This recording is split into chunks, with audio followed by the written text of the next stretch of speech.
Guys, what a week 2 in the NFL.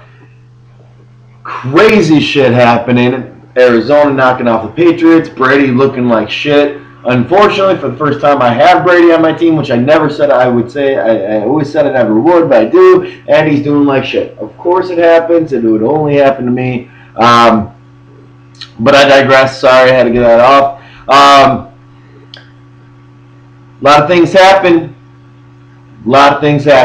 It's kind of looking like we already know who the good teams are and who the middle of the rung is. I know it's only week 2, so let me overreact a little bit. But first, let's congratulate the winners of their week 2 matchups.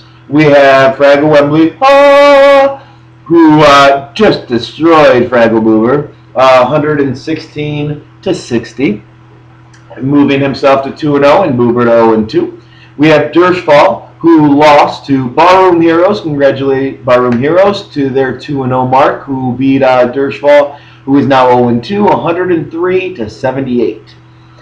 Cologne Centurions moves to 2-0, dropping Rumham down to 0-2. He won 137-80.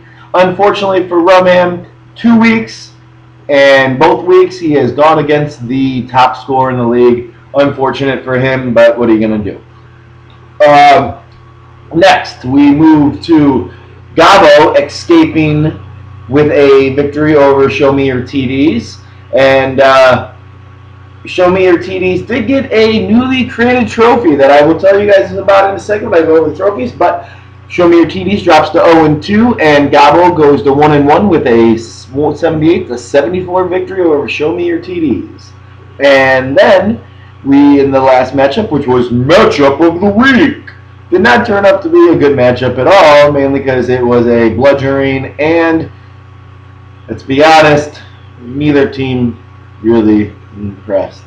But I digress. Despicable Me moves to 2-0 with a 99-56 point victory over now 1-1 team Get Some. All right.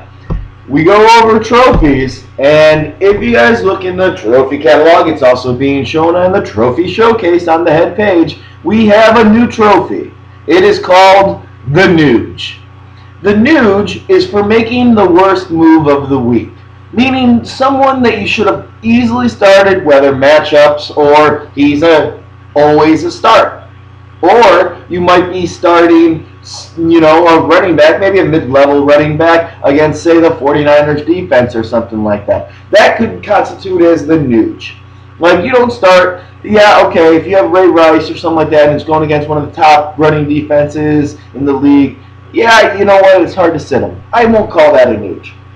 But if you say keep Andre Johnson on the bench for some flyby, he had one good week, third receiver, dumb.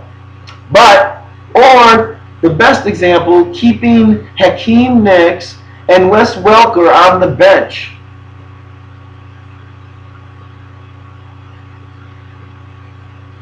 And then losing by 4 points. When you would have added, I think it was like 30 or so points to your team total if you started them. I just don't understand. I get, you got a little tree. That's awesome. But you don't start them. Anyhow, Show Me Your TDs. You are the first recipients of the Nuge. Ultimate score and all the really good trophies go to the German for his dismantling this week and 137 points, so he gets ultimate score. He also got Fantasy Hero, and he got the bitch slapper over Rumham, who gets dealt the bitch slap 2 weeks in a row, and he got it 1 point over the bitch slapping that Wembley put on Boober. Upset special goes to Barroom Heroes, as he was the only upset of the week over Dershfall, and League Doormat goes to Team Get Some. He needs to get him some points. That's what I'm saying. Get him some points. Anyhow, it was a really, really good week. We have an exciting week 3 coming up. There's no 2-0 team going against a 2-0 team, so I'm not exactly sure I'm going to go matchup of the week yet. But we do have Wembley 2-0 going against Get Some 1-1. That one looks exciting as Wembley tries to go to 3-0 and Get Some tries not to lose 2 in a row. We have Despicable Me and Show Me Your TDs. Despicable Me 2-0. Show Me Your TDs 0-3. Let's hope that he maybe starts the people that he should this time. And then Centurions against Fraggle Boober.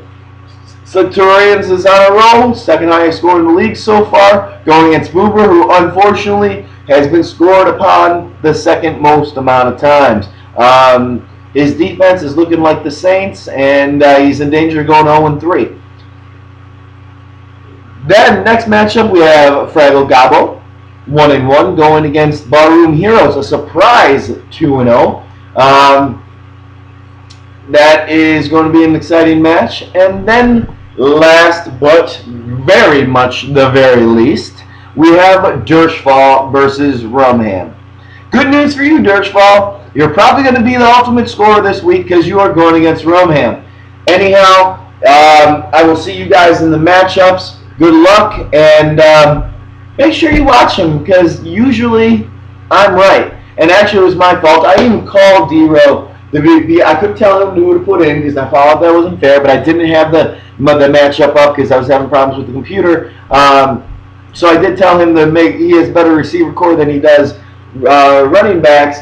But when I told him this, pretty much just start 3 running back or receivers set it to 3 running backs because you know where your strength is.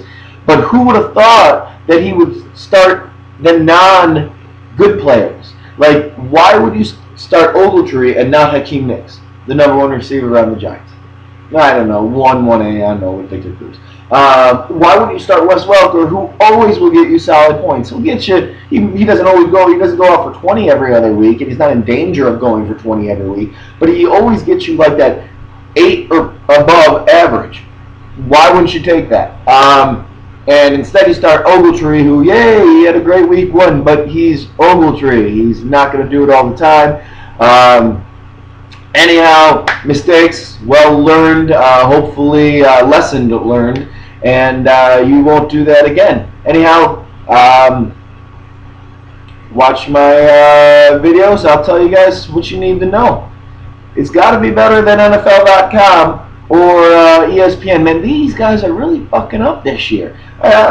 It's really, really, really bad, actually. I don't know if you guys have read most of the stuff or anything like that. I know I'm a little bit of a junkie, but it's been really fucked up this year. Anyhow, guys, I will see you in the matchups. Bye.